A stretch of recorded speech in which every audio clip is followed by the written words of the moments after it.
I'm going to read you a story, Corduroy by Don Freeman. Corduroy is a bear who once lived in the toy department of a big store. Day after day, he waited with all the other animals and dolls for somebody to come along and take him home. The store was always filled with shoppers buying all sorts of things, but no one ever seemed to want a small bear in green overalls. Then one morning, a little girl stopped and looked straight into Corduroy's bright eyes. "Oh, Mommy," she said, "look, there's the very bear I've always wanted." "Not today, dear," her mother sighed. "I've spent too much already. Besides, he doesn't look new. He's lost a button to one of his shoulder straps."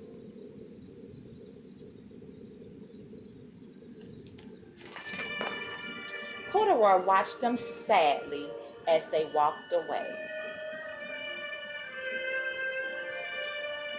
"I didn't know I lost a button," he said to himself. "Tonight I'll go and see if I can find it."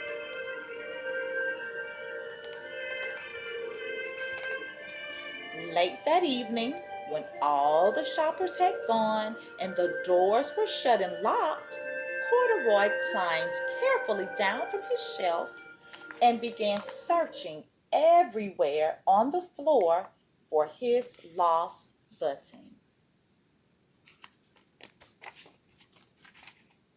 Suddenly, he felt the floor moving under him. Quite by accident, he had stepped onto an escalator and up he went. Could this be a mountain? He wondered. I think I've always wanted to climb a mountain. He stepped off the escalator as he reached the next floor, and there before his eyes was the most amazing sight. Tables and chairs and lamps and sofas and rows of beds.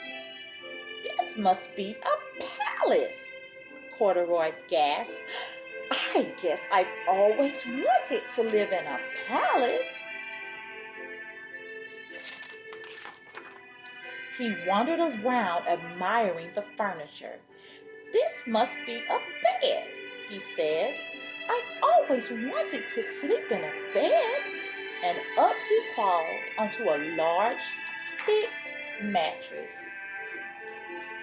All at once he saw something small and round.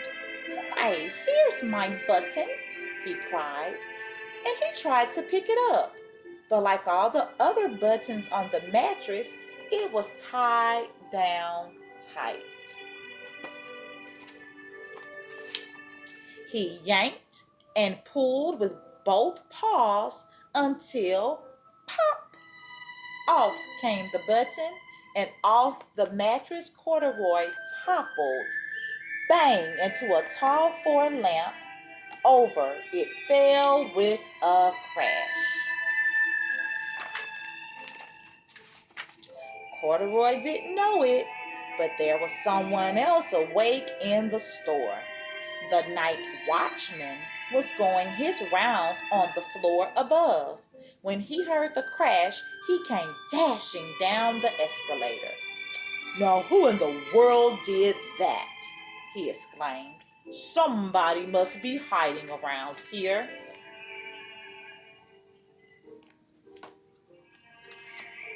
He flashed his light under and over sofas and beds until he came to the biggest bed of all. And there he saw two fuzzy brown ears sticking up from under the cover. "Hello," he said. "How did you get upstairs?" The watchman tucked Corduroy under his arm and carried him down the escalator and set him on the shelf in the toy department with the other animals and dolls. Corduroy was just waking up when the first customers came into the store in the morning. And there, looking at him with wide, warm smiles, was the same little girl he'd seen only the day before. "I'm Lisa," she said, "and you're going to be my very own bear. Last night, I counted what I saved in my piggy bank, and my mother said I could bring you home." "Shall I put him in a box for you?" the sales lady asked. "Oh, no, thank you," Lisa answered, and she carried Corduroy home in her arms. She ran all the way up 4 flights of stairs into her family's apartment and straight to her own room. Corduroy blinked. There was a chair and a chest of drawers, and alongside a girl-sized bed stood a little bed just the right size for him. The room was small, nothing like that enormous palace in the department store. "This must be home," he said. "I know I've always wanted a home." Lisa sat down with Corduroy on her lap and began to sew a button on his overalls. "I like you the way you are," she said, "but you'll be more comfortable with your shoulder strap fastened."